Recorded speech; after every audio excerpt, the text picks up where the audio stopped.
Assalamualaikum warahmatullahi wabarakatuh. Salam sejahtera bagi kita semua. Pagi, apa kabar para sahabat asuransi, para viewers dimanapun Anda berada. Sampai berjumpa kembali pada acara kita di Story seputar cerita anggota APARI yang mengangkat mengenai profil unik dari anggota APARI. Pada pagi hari ini kita berada di daerah Sentul, di Solo Wing Flying Club.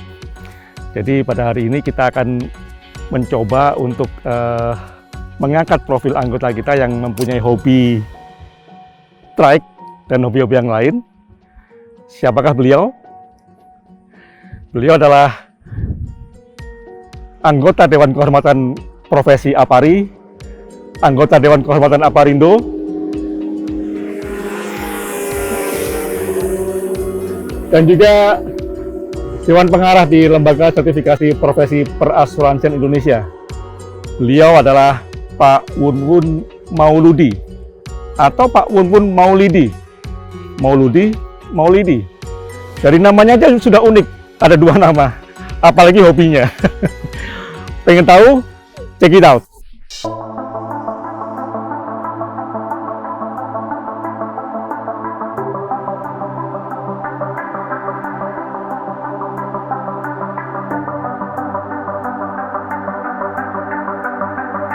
Ya, inilah beliau, Pak Wunwun Mauludi. Pak Wunwun Maulidi.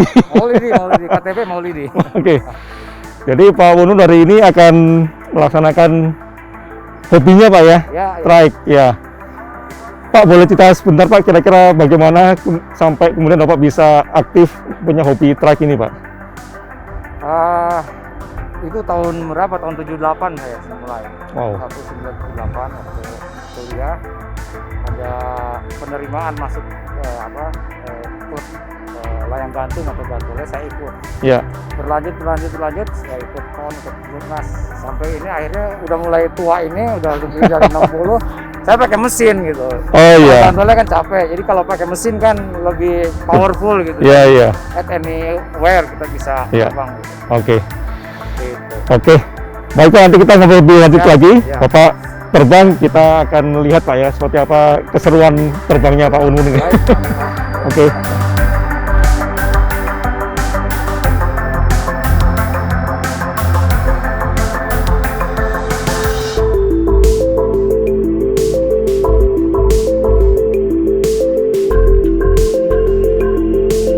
Nanti kita lihat Bapak terbang pakai trike ini, enjoy sekali. Gimana Pak keseruan di atas, Pak? Karena itu hobi saya ya, nikmat sekali di atas. Kalau bilang orgasme lah kita kalau udah terbang itu. Jadi enak lah Mas. Jadi kalau udah ini adrenalin keluar semua, terus tadi yang sedikit flu juga bisa sembuh gitu kan. Oh, oke. Jadi itulah. Tapi tadi sedikit ada gangguan karena angin agak besar, makanya saya agak cepat-cepat turun gitu. Jadi senang, bahagia naik di atas itu menambah imun nih Pak ya? Ya, ini ya meningkat imun. Makanya saya agak sering rajin supaya nggak kena COVID. Amin. Insya Allah. Tapi kalau ceritanya bagaimana Pak? Bisa kemudian muncul suatu antusiasme ikut mendaftar Gantole gitu Pak? Itu apa background-nya? Itu sebenarnya ya dari kecil Pak, dari mulai SD saya suka melihat orang terjun dari pesawat kan dulu. Kalau TNI AU ada acara di Bogor, saya suka datang lihat lalu makin besar kuliah ada penerimaan Gantole di sekolah gitu kan, di Trisakti. Terus akhirnya saya ikut gabung tahun 78 lah waktu itu, dan akhir dari situ saya terus sampai umur segini, makin tua makin tenaga makin berkurang, akhirnya saya milih yang pakai motor, Gantole bermotor atau kita bilang trike gitu. Jadi lebih fleksibel, bisa di mana aja, nggak usah dari bukit, nggak ada tenaga gitu kan. Jadi lebih enaknya seperti Pak Bambang lihat tadi, terbang lebih praktis ke Gantole kan, berat kok Gantole, bisa taruh di hanggar juga gitu. Iya. Ini termasuk hobi yang jarang orang punya ya Pak ya? Ya populasinya belum banyak, tapi sudah mulai agak banyak. Iya. Berapa sering Pak Bapak terbang pakai trike ini? Saya paling sekarang seminggu sekali Pak. Minggu sekali. Kalau nggak Sabtu Minggu, karena surat izin terbang yang dikeluarkan oleh Atang Senjaya itu seminggu sekali. Seminggu 2 hari lah, Sabtu atau Minggu. Iya, iya. Ini kan nanti yang Bapak pakai ya? Ya, Apa saja Pak peralatan untuk supaya bisa terbang selain strike-nya sendiri ada? ya kita pastinya kan punya apa, bisa dilihat juga di sini. Apa namanya, di sini ada, kita punya altimeter untuk mengukur ketinggian, ada RPM juga, RPM apa untuk putaran mesin ya. Lalu ada juga temperatur, lalu ada juga kita punya GPS ya. Yang paling penting adalah GPS sebetulnya, kalau kita mau kemana-kemana itu bisa menggunakan GPS gitu, dari satu tempat ke tempat lain ya, gitu Pak.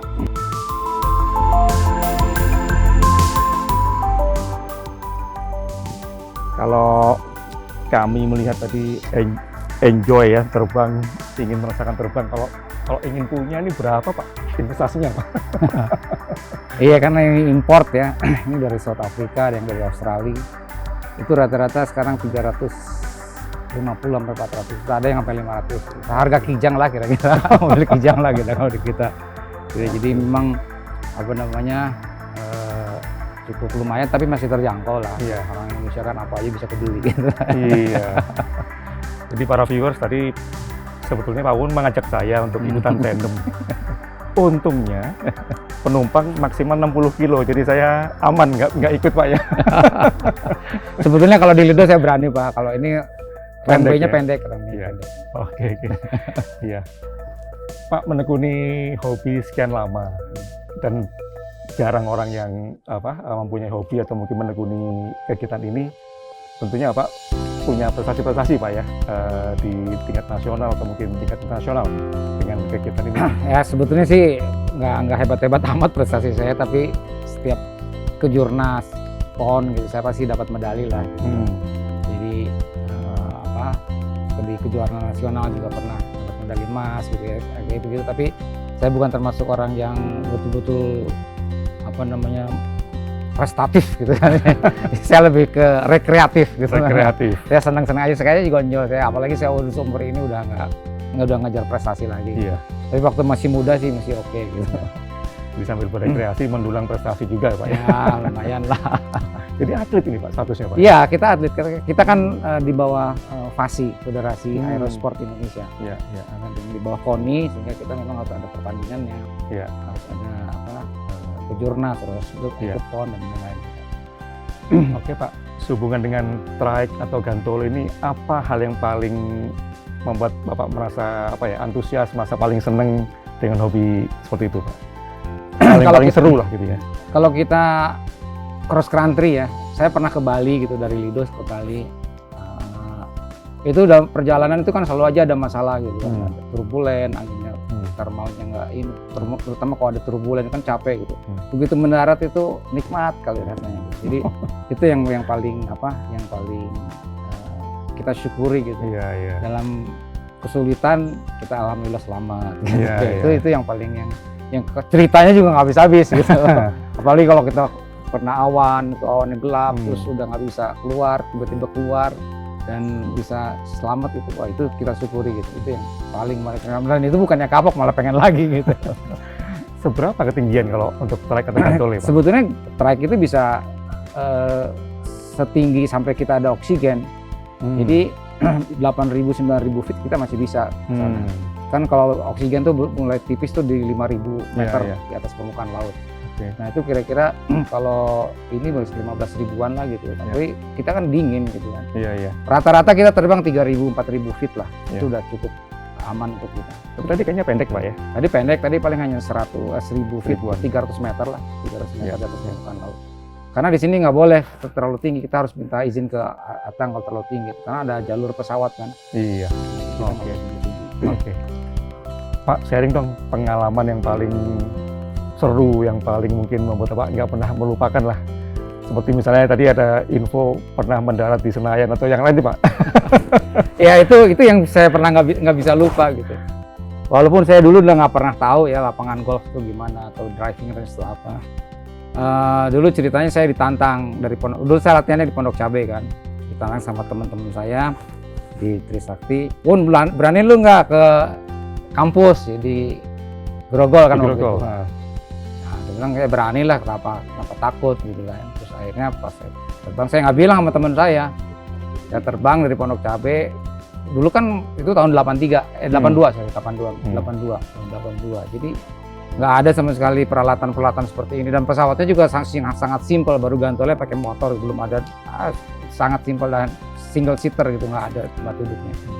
Saya terbang dari Pondok Cabe ke ini, ngikutin jalan aja lewat Blok M, lewat Senayan, lalu arah ke Grogol dan sampai gitu. Sampai saya ketemu teman-teman saya muter-muter, mendarat nggak bisa karena ada obstacle, ada papan reklame. Akhirnya dari situ saya udah lama di situ, cukup saya pulang. Pas pulang saya kena hujan. Wah, hujannya gede, kena badai. Wah, saya udah bingung juga, nggak ada alat-alat apa, saya nggak tahu arahnya kemana. Akhirnya saya turun ke bawah, saya lihat ada jalan, saya tahu itu jalan Kiai Tapa, saya ikutin terus sampai di Senayan. Saya udah nggak ikutin Pondok Cabe, saya nggak tahu arahnya kemana Pondok Cabe. Karena akhirnya saya muter-muter, itu ada lapangan. Saya coba approaching situ, saya mendarat di situ. Ya. Nggak taunya itu driving range Senayan. Nah, terus saya bilang ada bapak lagi golfer lagi main. Pak, kenapa Pak? Saya bilang, Dek, kenapa? Saya lagi kehabisan bensin. Udah saya pakai bensin Om aja. Dia masih bilang Om, saya masih kecil. Enggak Om, saya juga udah malas lagi, nggak tahu arahnya kemana. Akhirnya dari situ saya nggak pernah lupa. Saya mendarat di kota, dan nggak boleh kan sebenarnya kita ke kota itu. Karena kita nggak boleh sebenarnya kalau nggak ada izin. Jadi saya mendarat di lapangan golf di driving range tahun 82 itu, saya nggak pernah lupa. Jadi pengalaman tak terlupakan karena mendarat darurat. Tapi memang itu tidak disengaja ya Pak ya? Nggak disengaja karena angin besar kan, angin besar dan saya harus mendarat. Nggak mungkin dan bensin juga nggak ada cukup karena saya cenderung kebanting-banting gitu. Dan saya harus buru-buru mendarat daripada tadinya saya mau mendarat di di tempat latihan mobil, di situ ada kan, tapi penuh lagi ada orang. Ya ini saya mendarat di situ aja lah, biarin. Saya nggak tahu, saya belum tahu itu driving range itu apa. Iya. Pak, ini kan seminggu sekali terbang, kemudian juga biaya juga nggak sedikit Pak ya untuk investasi dan lain-lain. Artinya bagaimana Bapak membagi waktu nih Pak antara hobi dengan keluarga atau dengan pekerjaan gitu Pak? Kalau keluarga sih udah paham lah, dari mulai saya nikah saya udah duduk ini gitu. Jadi untuk dia no problem. Kerjaan, nah itu kadang-kadang ini kalau untuk saya jadi networking juga gitu. Jadi banyak teman-teman saya yang pengusaha juga gitu, yang pejabat juga gitu, yang ikut hobi terbang gitu. Ini jadi ikut membantu saya lah di dalam bisnis, asuransi lah. Gitu. Jadi mereka juga kenal sama siapa, jadi lebih enak gitu. Jadi ya hobinya sambil cari uang gitu kan. Gitu Pak Mama. Ya kalau approaching dari hobi kayaknya emang pas banget ya Pak ya, karena udah ada chemistry-nya udah nyambung lah dengan prospeknya. Dia udah percaya sama kita lah, udah. Kalau soal biaya gitu, memang terus terang olahraga seperti ini kebanyakan digeluti oleh orang-orang yang di atas 40, 50 yang sudah punya pekerjaan, sudah mapan gitu. Makanya rata-rata banyak yang tua. Karena kalau masih muda kan biasanya masih harus kuliah gitu kan. Mereka lebih ke gantole atau para layang atau apa. Tapi ini juga diikuti sama anak-anak Pak? Ada Hobi yang sama juga? Ada, kalau misalnya, tapi biasanya mereka ya itu paruh waktu lah kalau karena ya kita ngebina kan anak-anak muda gitu kan. Tapi ya itu tadi, mereka pasti harus subsidi gitu kan, dari mana itu biaya untuk bensinnya, apalagi untuk pesawatnya gitu. Oke, viewers, itu tadi sharing Pak Wun mengenai gantole sama trike. Tapi masih banyak nih hobi Pak Wun yang lain yang cukup ekstrim juga ya Pak ya. Kita dengar Pak juga suka mendaki gunung, kemudian juga suka berburu, suka menyelam. Ini hobi-hobi yang nggak biasa. Pak, cerita dong Pak mengenai hobi yang lain-lain nih Pak. Kalau berburu, saya dulu suka diajak berburu sama orang tua, berburu burung, kelinci gitu kan. Lama-lama ya itu juga balik lagi gitu, tergantung temen. Hobinya tuh kadang-kadang gitu aja. Kalau orang seneng terbang pasti seneng mancing, seneng diving, seneng naik gunung. Jadi kalau kita ketemu komunitas ini, nggak tahu ya, teman saya senang berburu. Kebetulan saya memang ada darah buru juga dari orang tua, ikut gitu kan. Iya. Jadi saya ya ikut perbakin di DKI, terus ya udah jadi ikut perbakin yang bidang buru gitu. Jadi biar aman lah karena menggunakan senjata api kan. Iya. Kalau nyelam ya itu tadi teman terbang saya senang nyelam, jadi ajakin ya ikut nyelam gitu untuk diving. Enak sebenarnya olahraga ini, nyambung gitu. Kemanapun gitu kan. Jadi teman-temannya di situ-situ juga gitu. Iya. Mungkin saya tanya satu-satu ya Pak. Iya, Pak. Kalau untuk yang berburu nih, Bapak kira-kira punya kenikmatan apa dan apa pengalaman berburu yang tidak terlupakan gitu Pak? Berburu sih sebetulnya banyak orang nggak suka berburu ya, karena kita sebenarnya berburu itu, seorang pemburu adalah konservasionis gitu kan. Jadi kita bukan memusnahkan binatang, tapi kita menjarangkan supaya seimbang gitu kan. Itu sebenarnya prinsipnya. Jadi yang kita boleh buru itu binatang laki-laki yang sudah tua gitu kan, yang sudah tidak produktif, yang kalau didiemin juga dia mati sendiri gitu. Kayak sebenarnya rusa, dia dalam umur 8 tahun dia akan rontok dan mati. Itu yang sasaran ke sana sebetulnya prinsipnya berburu gitu kan. Dan kalau di Indonesia juga hanya boleh babi berburu, kita nggak boleh kijang, tuh nggak boleh babi. Jadi itu, nah pengalaman saya yang paling menarik ya itu kalau buruan saya itu udah ditembak lari gitu kan. Itu nyarinya setengah mati gitu kan di hutan kan. Nyari karena kita ada perasaan berdosa kan kalau nggak kita dapat. Betul. Nah, jadi sih kita kejar dan kita masuk ke hutan yang nggak tahu ada ular, ada apa-apa di sana, harimau mungkin, tapi ya itulah seneng begitu ketemu, kita ngikutin darahnya nih ketemu, wah itu bahagia sekali. Tapi gitu. nggak hanya di Indonesia Pak ya, sudah sampai ke Iya, saya pernah ke South Africa waktu itu. Afrika juga ya. Karena di sana wisata buru itu udah jadi bisnisnya mereka gitu, dan pemerintah mensupport sekali gitu. Jadi kita bisa berburu apa aja binatang, dari mulai singa, big five ya, singa, buffalo, gajah, lalu juga rusa gitu. Boleh di sana, diizinkan. Beda di Indonesia nggak boleh, banyak aturan gitu. Iya. Kalau pengalaman yang paling seru saat mendaki gunung Pak? Mendaki gunung sebetulnya waktu masih muda, saya ini juga masih muda saya dulu. Nggak banyak ini, tapi begitu udah tua, karena saya juga ada sakit darah tinggi, jantung, saya suka khawatir gitu pas udah mau summit attack gitu kan. Kita kalau naik gunung kan kita naik gunung dulu sampai ke base camp, dari situ kita bisa sampai capai puncak, biasanya subuh jam 2, jam 3 gitu. Kita bangun, summit attack itu masa-masa yang paling berat. Karena di samping nanjak, dingin kan, kita jam 2 pagi bangun. Itu yang paling, menurut saya paling menegangkan gitu kan. Saya kadang takut tuh, waduh jangan-jangan saya serangan jantung gitu. Makanya saya selalu bawa obat, saya selalu bawa tensimeter. Makanya untuk seumur saya naik gunung saya selalu bawa porter gitu kan. Untuk keamanan lah, just in case misalnya ada apa, saya pulang turun. Karena pernah juga waktu itu saya kayaknya nggak mungkin nih untuk sampai sana, saya pulang. Saya nggak pernah maksain, tapi rata-rata sih saya berhasil sampai puncak. Alhamdulillah sampai Seven Summit sih di Indonesia udah semua Pak ya? Semua, udah mulai ya, setiap daerah kan ada puncak tertinggi gitu. Di Irian ada ada Kartens, di Lombok ada Rinjani, di Jawa ada Semeru, ada Latimojong di Sulawesi. Itu juga sampai ke luar negeri juga Pak ya? Iya, saya pernah ke Everest, tapi maaf, saya pernah ke Mount Everest di Nepal waktu itu. Tapi saya nggak sampai puncak, memang saya rencananya ke Everest Base Camp. Itu pun udah perjuangan berat. Kalau Everest itu kan tingginya 8.800. Kalau Everest Base Camp tuh 5.500. Tapi itu juga untuk saya waktu itu udah umur 56, 57, berat juga gitu kan. Waktu itu saya memang musim dingin, Januari waktu itu. Cukup berat gitu. Tapi ya alhamdulillah sampai, karena saya juga bawa porter gitu. Oke. Kalau yang menyelam Pak, ada pengalaman Oh, kalau mau nyelam Melupakan. itu sebenarnya cocok untuk orang tua nih, seumur saya menyelam.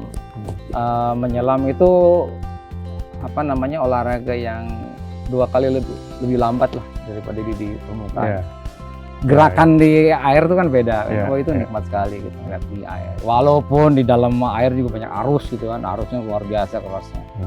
Apa namanya, dan jangan salah, di Indonesia ini apa namanya, dive spot yang mungkin paling menarik di seluruh dunia, orang melihat kita gitu ya. Kayak Raja Ampat, Ya. Komodo gitu ya. Bunaken itu Ya. apa, Takabonerate itu udah tempat-tempat yang luar biasa untuk diving. Dan orang ngabisin spend dolar gitu kan datang ke Indonesia. Kalau kita kan cukup rupiah gitu kan. devisa ya Pak ya. Ya untuk kita udah enak sekali gitu. Oke, jadi Pak, all in all, Bapak cinta dengan hobi-hobi Bapak ini ya? Apa memang cinta dengan hobi Iya, Bapak iya. ini ya? Saya ya itu nggak tahu. Saya seneng olahraga. Sebenarnya sih nggak terlalu ekstrim semua orang. Apa namanya, gantole, diving. Iya. Memang ada risikonya. Iya. Tapi menurut saya sih soal risiko,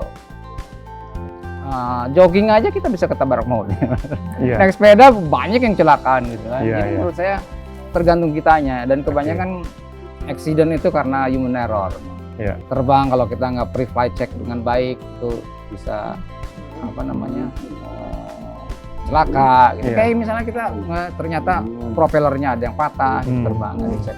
Lalu kita udah tahu angin keras, kita maksain terbang gitu. Iya, iya. Di atas susah, nah akhirnya mendaratnya nggak baik. Kayak tadi misalnya anginnya kurang bagus, kita masih terbang di atas terus, bisa tapi bahaya gitu. Risiko, Seperti ya. itu. Jadi sebenarnya olahraga apapun gitu kan ada risikonya. Iya. Jadi kita bisa manage lah. Iya, Tapi iya. kalau sudah terjadi juga yang namanya kecelakaan Iya. gitu kan, itu namanya accident. Oke Pak, jadi kalau memang Bapak cinta dengan olahraga tadi, kita mau nanya, mengukur kecintaan Bapak nih dengan hobinya nih.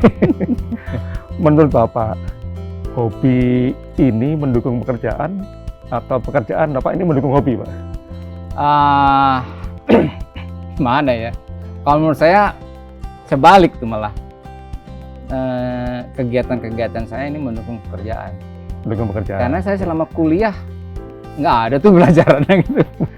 Untuk gimana cara ketemu siapa ke siapa gitu. Iya, iya. Dengan hobi saya ini saya banyak ketemu orang. Iya, Dan saya banyak belajar dari klien-klien saya juga. iya, gitu. iya. Jadi menurut saya kegiatan-kegiatan ini selain membentuk apa namanya, jiwa saya yang bisa mengambil keputusan dan lain-lain, itu diperlukan kan dalam Iya, bisnis. iya.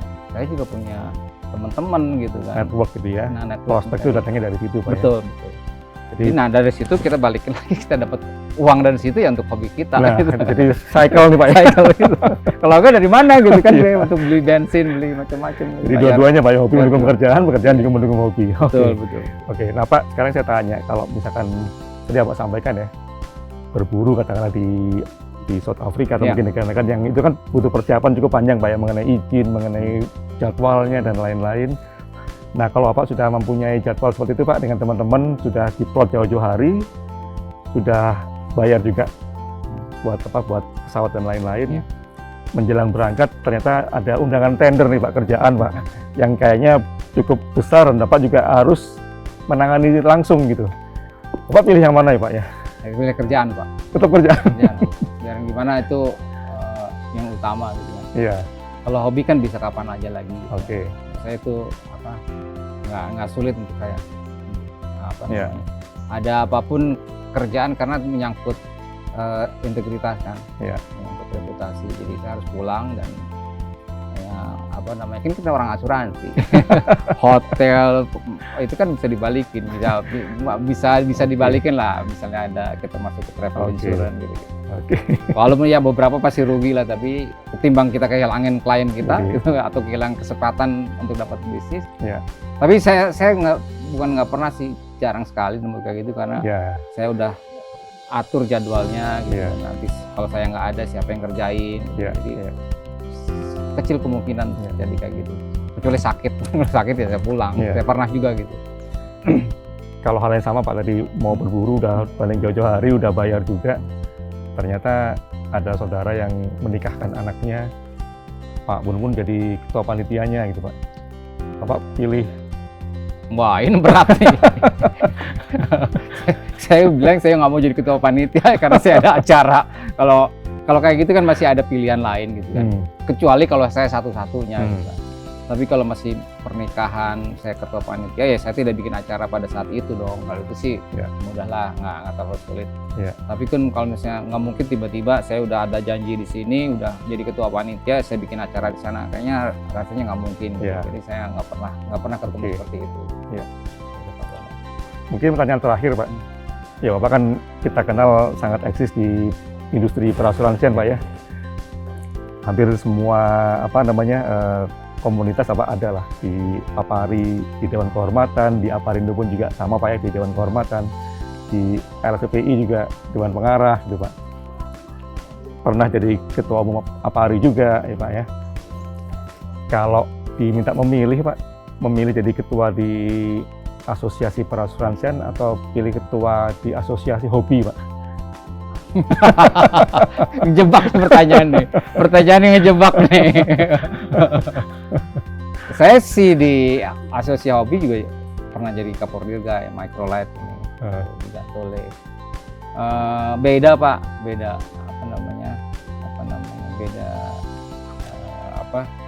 beda apa ya? Ini kalau di asosiasi profesi itu kan berhubungan dengan pekerjaan kita gitu kan, berhubungan dengan profesi kita, sifatnya agak sedikit serius gitu kan. Tapi kalau di asosiasi atau di klub-klub ini sifatnya fun ya Pak ya, fun gitu kan. Jadi saya sekarang dua-duanya juga udah saya tinggalin lah, artinya nggak terlalu menjadi eksekutif di sana gitu kan. Tapi dua-duanya menarik Pak, saya nggak mau milih A atau milih B karena dua-duanya menarik gitu kan untuk saya, karena ya terus terang ada kebanggaan juga jadi asosiasi di asuransi itu, karena itu tadi kita jadi kenal sama banyak orang. Mudah juga, sama kita juga sama di ini, walaupun kita nggak dapat gaji apa sedikit tapi senang aja gitu. Oke. Gitu Pak. Oke, jadi Sobat Story rupanya Pak Wun tidak terjebak jawab. Beliau menyukai hobi, juga menyukai profesi pekerjaan juga Pak ya. Oke Pak, mungkin pertanyaan dari teman-teman yang terakhir mungkin bisa menghadap kamera apa nanti. Jadi pesan untuk anggota APARI Pak yang mungkin juga terkait dengan hobi Bapak, apa kira-kira pesan supaya teman-teman bisa punya hobi atau mungkin juga bisa memanfaatkan hobi itu untuk pekerjaan dan lain-lain. Silakan Pak. Baik ya Pak Bambang, terima kasih. Menurut saya teman-teman kalau kita ya Pak laki gitu kan harus punya mainan gitu. Jadi kita paling nggak punya hobi lah gitu, hobi yang bagus lah gitu kan. Hobi yang mendukung pekerjaan kita, hobi yang tidak bertentangan sama keluarga gitu ya. Menurut saya apapun bagus hobi itu, mau naik gunung, mau lari, mau naik sepeda gitu, silakan aja. Karena itu membentuk pribadi kita menjadi pribadi yang baik ya, bertanggung jawab, sehat gitu kan, dan membuka jaringan kita atau networking kita sama yang lain. Sehingga dengan hobi itu pasti kan nanti kita kenal dengan pejabat ini, pejabat itu. Jadi menurut saya ayolah, daripada kita stay at home gitu kan, kita lakukan. Lagian udara terbuka gini kita juga aman-aman aja gitu, insya Allah ya, nggak ada COVID. Itu aja Pak. Iya. Bang. Jadi menekuni hobi supaya sehat dan juga tetap protokol kesehatan ya Pak ya. Ya kita juga selalu jagalah protokol kesehatan. Kalau di udara terbuka gini saya buka masker karena terbuka gitu kan. Baik. Satu lagi mungkin Pak, yang terakhir yang bikin penasaran ini. Bapak sebenarnya namanya Pak Wun Mauludi atau Maulidi Pak? Karena di mana-mana ada kadang Mauludi, ada Maulidi gitu Pak. Iya, ini yang salah saya sebenarnya. Waktu saya bikin paspor itu Wun Mauludi, dan itu paspor saya Mauludi. Kebetulan saya punya rekening waktu itu di luar pakai Mauludi. Akhirnya karena based on paspor kan, tapi sebenarnya KTP saya Maulidi. Jadi, tapi sekarang sudah saya rubah semua jadi Maulidi, nggak ada Maulidi lagi. Jadi waktu itu tempat mungkin 10 tahun saya pakai Mauludi karena saya masih punya paspor atas nama Mauludi. Sekarang Maulidi Pak. Jadi saya ralat guys, ternyata Pak Wun Maulidi. Bulan Maulid. Bulan Maulid. Baik Pak, terima kasih Baik. banyak atas sharing Sama-sama Pak Bambang. kepada anggota APARI. Jadi kita bisa mengetahui, mengenal Bapak ternyata di belakang pekerjaan ada banyak hobi yang mungkin kita semua belum tahu. Jadi silakan tadi ya Bapak Gubernur juga sudah memberikan pesan pada kita, tekuni hobi untuk supaya tetap sehat dan meningkat imun kita supaya tetap selalu survive di era COVID ini. Baik Pak, terima Baik Pak kasih. Bambang, terima kasih Pak Kami Ketua. akhiri. Assalamualaikum warahmatullahi wabarakatuh. Waalaikumsalam. Sampai berjumpa di story berikutnya. Bye.